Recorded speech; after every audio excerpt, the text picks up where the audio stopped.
but I'm putting all my stocks in the Megami returning in 2 chapters. Okay, so I was wrong. Megami did not return in 2 chapters. But damn, I still got some hope in the tank. So he's for sure coming back.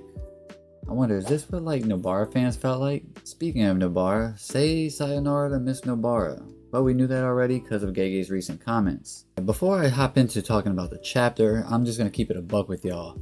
I really wasn't sure about how I felt on this particular chapter. And if I had to attribute it to one thing, I guess it would be like the whiplash of the pacing. Going from like a domain expansion to thinking Sukuna could possibly be dead already. To be fair though, that's really headcanon and not anyone's fault but your own if you put too much into it. And I was kind of doing that. But it wasn't about the events or anything like that. It's, like I said, more about the pacing. It just felt like it came to a screeching halt. Honestly, I realized I was getting caught up in that same kind of similar trap of a mindset. Instead of just taking the story as it comes, putting too much stock into what I think should happen or what I think will happen. I still rated this chapter 8 out of 10 with that being said, because Yuji is just phenomenal, and Sukuna as well, as his resolve at the end ringing true to who he is and who he has always been, standing on business, and his decree to Yuji at the end it really hits, it's the calm before the storm. We get to see Watsuki Itadori, get to see Gramps, Nanami, Choso, Junpei, Gojo, and of course we said Nobara already. Those are people who have come and went. They're no longer in this world. We didn't see Higuruma, interestingly enough. I could be reading too much into it, but they have this demon sword dance statue, and Yuji mentions only locals know it. So Megami wouldn't have any memory of it or what it is, even if Sukuna went to search for it. And there's this art piece that Gege did with all of them in the snow, which we see a lot of moments with Yuji in the snow. So this could be relating to that, and that sword could be a part of this. The sword's red, maybe has something to do with the blood manipulation. I'm interested in seeing the path that Gege follows with this, because he can go still a number of different ways. But like I said before, it's just the calm before the storm. The sword stuff and all that and the snow could just be a misdirection. But either way, it does feel like Yuji's trying to like fill the conditions for something. And just a quick moment, I just want to be transparent about how I feel about certain things, even if it's unpopular, because credibility is important to me. So just keep that in mind. I want you to be able to take what I say and move forward knowing that's how I really feel.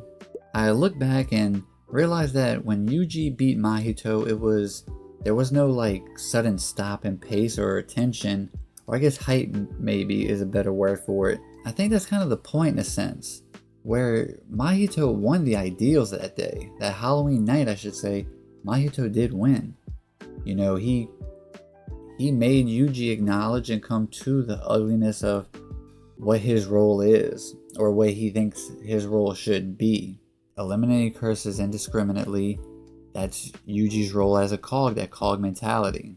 And that cog mentality is something that Yuji invested himself in, as well as took us on a ride for the back half of the entire story.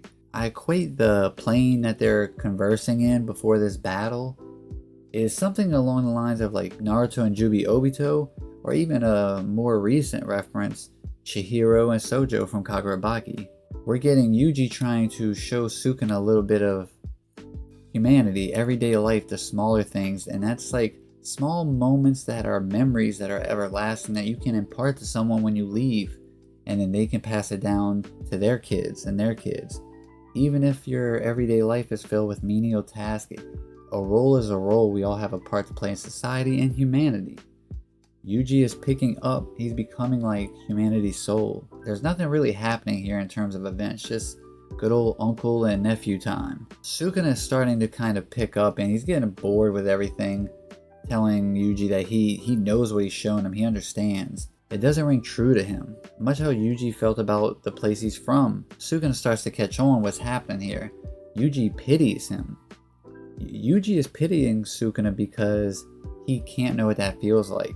He can hear the words, he understands the words, but he can't internalize them. Sukuna is a selfish, hedonistic calamity of a man. And this is where Yuji stands on business.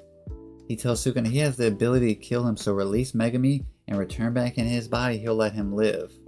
which God please Yuji, do not pull a Goku. Again, I'm gonna keep it real with you. I think Yuji's capping here. I think he's doing the whole con artist thing. Sorcerers are con artists. That's why he's asking, basically testing Sukuna about testing the what memories he sorted through for Yuji. What does he know? He doesn't know about that sword dance. Only locals know. Megami won't know. So he has an idea of what exactly, or he has an idea of what Sukuna doesn't know. I think Yuji's conning Sukuna to try and get him back in his body, and he will still take the sacrifice to get rid of himself and Sukuna, because that's how he started this journey. And I believe Yuji is going to finish his objective that he started with. The selfish usually win out in Jujutsu. Yuji is an outlier in that fact that his selflessness will triumph. He broke free of that cog mentality, and he wants to impart that kind of life for Megami to live. And I know that sounds like hope, and I get it, and it's fair if you feel that way. Trust me, I'd probably feel the same way if it was shoes on the other foot, but I do truly feel that way. I promise. Like, that's as credible as I could be real with you. I think Yuji is just meant for that type of role. I don't know if Yuji can really live that kind of life with losing everyone and not being able to save the people closest right in front of him. Junpei right in front of him with Mahito. Nanami with Mahito. Nobara with Mahito. Mahito got a kill count. And Sukuna with like Choso taking Megami from him.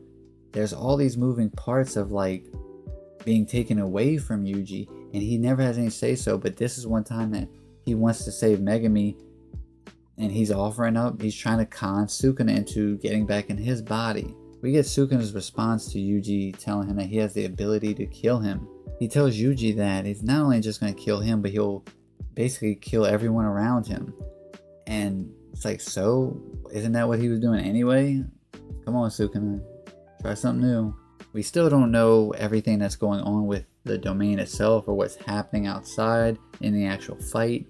We don't know where JJK is going to go with this, or how, or what kind of progress the fight's already going to be in when we jump back. It could just start and we just take over from where the domain expansion gets called out. Sukuna probably uses Hollow Wicker Basket, and then they just fight like that. I wonder if the split soul katana could be somehow like warped into the blade that Yuji was holding in the snow. I guess that would be if Yuji had to kill Megami himself. I do really like this chapter, and truthfully, I still have to rate it 8 out of 10. Now, we can't know what's going to happen going forward. Maybe Yuji is telling the truth, and he would like to just have Sukuna as a prisoner inside him the whole time. And Yuji, being as strong as he is now, he trusts in his ability and knows that he has nothing to worry about. He can keep him contained. And if that is the case, I would like to see some smaller moments with Yuji, kind of noticing that the smaller like virtues of life, the less defined roles that give substance to everyday individuals like me and you. Or this could just be, like I said, the sorcerers are con artists.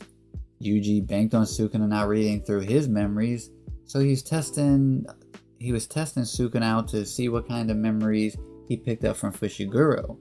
Maybe that's the whole flower bit's about. Testing him to see. I might be cooking. Thanks for staying for the whole video. Remember, stay normie, stay weave, shit even in between is fine. Until next time, peace.